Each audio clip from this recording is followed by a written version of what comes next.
Itinanggi ng Italya sa Estados Unidos ang paggamit ng base ng Sigonella. Usaping legal ito, hindi pagputol ng ugnayan. Noong katapusan ng Marso, ilang mga bombarderong Amerikano na nasa himpapawid ay nag-isip na lumapag sa Sigonella, ang baseng panghimpapawid ng Italya na matatagpuan sa Sicilia. Kapaki-pakinabang ito bilang pansamantalang hintuan ng mga operasyon sa silangang Mediterranean, Hilagang Aprika o Gitnang Silangan. Ang problema? Ang bilateral na kasunduan sa mga infrastruktura noong 1954 at 54 na nagreregula sa paggamit ng baseng panghimpapawid ay nagsasaad na ito ay maaring gamitin lamang para sa mga usaping logistika, hindi para sa opensiba. Sa madaling sabi, papunta sa Iran ang mga Amerikang bombarderong eroplano para umatake. Sa ganitong aksyon, kailangan munang ipaalam sa pamahalaang Italyano na siya namang hihingi ng pahintulot sa parlamento.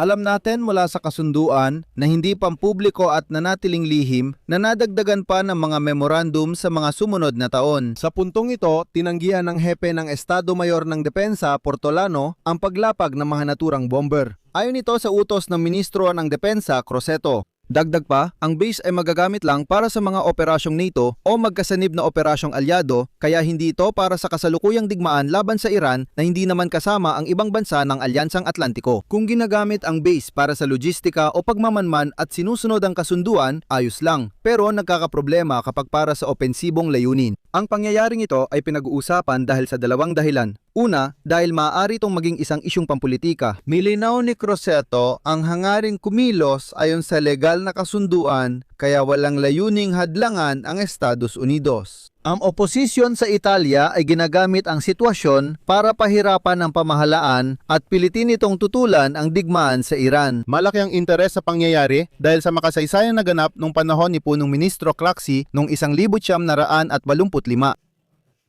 Noong panahong iyon, hinijak na ilang Palestino ang Italianong cruise ship na Aquila Lauro na ang layunin ay mapalaya ang 50 militante na hawak ng mga Israeli. Dahil sa kasunduan, napilitang maglanding sa Sigonella ang mga hijacker na tumatakas papuntang Tunisia. Pinalibutan ng mga karabinyeri ang eroplano at sila naman ay pinalibutan ng mga sundalong Amerikano para kunin sa kanila ang mga Palestino. Ang mga sundalong Amerikano ay pinalibutan ng karabinyeri. Sa huli, naresolba ang diplomatikong krisis nang ibigay sa mga otoridad ng Italya ang mga hijacker. Ano ang masasabi ninyo? Tulad dati, makikita ang dagdag info sa komento o deskripsyon.